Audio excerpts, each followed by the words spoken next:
My mother kicked me to the curb when I was 16 and left me to fend for myself. Now 25 years later, she's trying to curb stomp my skull in court and suing me to gain access to my kids. Please help. I, 41M, have been married to my wife for 20 years, and both of us come from fractured, chaotic families. My wife's parents divorced and were both substance addicts. Her father passed from liver failure, and her mother has cooled off a bit and retired. As for me, my parents went through a vicious, violent divorce when I was a child. My father moved 10 states away to escape the craziness, and my mother has never changed. My mother is a terrible woman. She systematically abused me throughout my whole childhood and continued to be a violent, bitter, mean, and aggressive person toward me throughout my whole life. I could sit here for hours and write about the things she's done.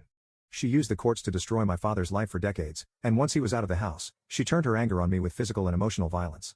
When I was 16, she expelled me from the house and left me homeless. I had to go from house to house, figuring out where to live, and try to graduate high school.